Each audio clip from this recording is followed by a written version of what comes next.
Councilor Benton, R213. Thank you, Mr. President. I'll move a do pass on R213. This is appropriating fiscal year 14 general funds to the fire department to establish a rescue unit at Fire Station 2. I move a do pass. Second. And I move the substitution of a floor amendment, which is in your iPads. It's in your iPad and no hard copy? Excuse me, I didn't mean to substitution. I move the floor amendment. This is a motion for a floor amendment. And Mr. President, if Ms. Lewick would like to just explain the floor amendment. I think we have a couple of people signed up to speak as well. President Lewis, Councilor Benton, councilors. What the floor amendment does is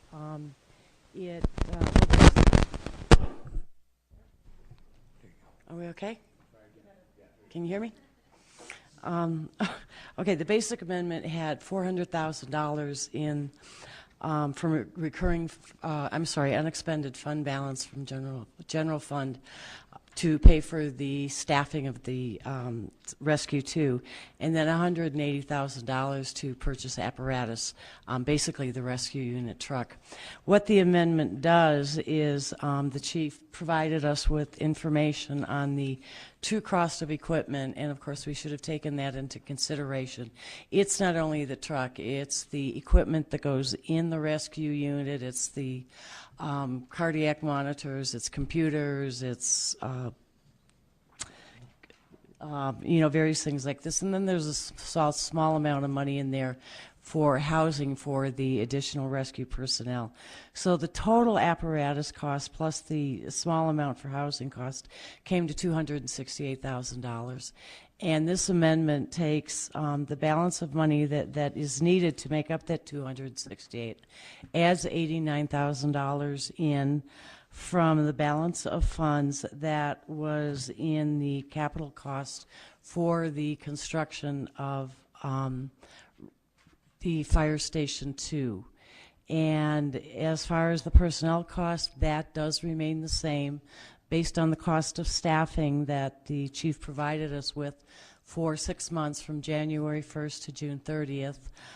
If necessary, at time and a half, it would cost about $390,000 for the personnel, which leaves additional funds available to pay for fuel and maintenance on the vehicle.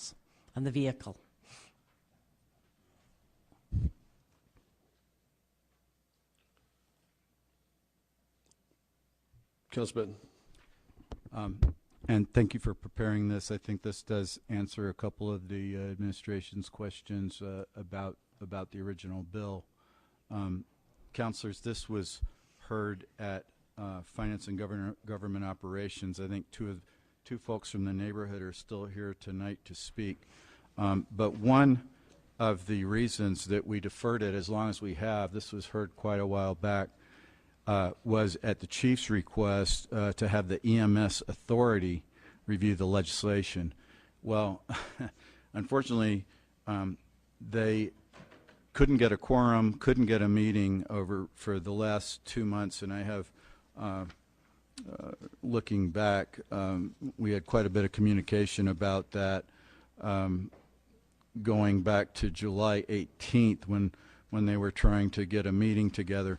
It turns out that this emergency EMS authority hasn't really been a functioning body. It was not a part of the discussion when Rescue 8 was added. How long ago was that, Councilor Harris? 3 or more years ago? It was 2009, and in 2011, which we finally actually got it installed. So they did not hear that. They also did not hear the situation when Rescue 4, which is also in District 2 at Coronado Park north of downtown, when that was moved out to the west side, they did not hear that. And most importantly, the big initiative of the administration and of the chief of the staff shift of ALS onto engines, the EMS authority did not review that either. So that really was a red herring that we should not be delaying this any further. And I wanted to point out some of the things that have been pointed out before. But the most important, I think, is the fact that every single station in each of your districts that has a facility capable of housing one has an advanced life support rescue unit on site. District 2, Council District 2, is the only district with 3, not 1, but 3 stations without advanced life support unit. And I think this is a reflection on, well, people could say what it's a reflection on, but it's a big concern. I've visited Rescue 1 and spoken to the people down there. They are overworked. When you look at the maps, it's pretty clear why we need this station. And we've lost, as I just said, we've lost Rescue 4 from the district just recently. This year, this spring, Rescue 4 was moved out to the west side. And I think we need to move forward and provide these much-needed services to District 2. Okay, we do have 3 people signed up to speak. Marcia Boyer, Elizabeth Aiken, and then Gertrude Boyer.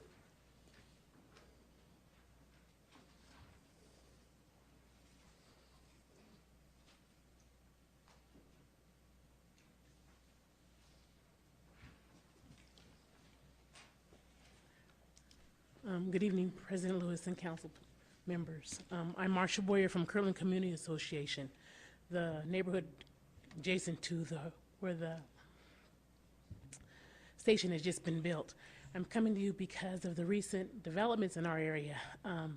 The UNM C&M housing project directly behind us, directly adjacent to our home. 500 units are going to be put in there for 500 families. University Village, the renovation of Vagabond Inn, that's now a housing facility. Lobo Village, which is only in phase 1 of its 4 future phases. Mesa del Sol, and my other point, which is still on the groundworks, I guess, adding alcohol to the pit. I truly believe, as a neighborhood resident, this is something that is going to be needed. I'm asking you to consider these new developments, the vast development of these areas. We've now got a Buffalo Wild Wings, Denny's is coming to our area, the Dion's, it's growing, and I'm saying for the people side of it, let us have an emergency unit in our area. Thank you for your consideration. I ask you to vote in approval of it. I stand for questions. Thank you. Ms. Aiken is next, and then Ms. Boyer. Good evening. I was raised in the Kirkland Addition area. I moved and lived somewhere else for 30 years, and I'm back to take care of my father, who is 92 and I had an asthma attack in 2008. I've had asthma in the past, of course, in the city that I lived in, so I know firsthand the importance of having this emergency unit. And I find it very almost funny, living in another city. It's always a certain area that has to fight for these things. But I think it's also I think it adds to the city and how you're viewed when you have these emergency vehicles, and the rescue units. When you talk to people and you tell them what's going on in your area, it's like, So I really think, I hope that you would look at the fact that it's needed in our area, as Mr. Benton has said, that, we just don't have that. So like I said, I've had it firsthand. I know what it's like. It's very scary when you need that, just to have someone come out. You just can't wait always to go to the hospital. So like I said, I just really think that it's not only for our area. I think it's the image that Albuquerque has by not having, have a certain area without this emergency equipment. Thank you. And staff. Sure, Council Benton. Thank you, Mr. President. Ms. Atkins, I commend you for taking care of your father and allowing him to stay in his home. And I know that that's a struggle for many people. I just had a short trip, and I was reading a newspaper from Pueblo, Colorado, and they were talking about what their EMS does. And it's not just respond. Their EMS also helps people help keep elderly folks in their homes and in their neighborhoods and not have to leave and go off to a care facility. And so they're really proactive, and I would love to see our department. I'm sure there would be an interest in our department in using the rescue personnel to really help people care for other people.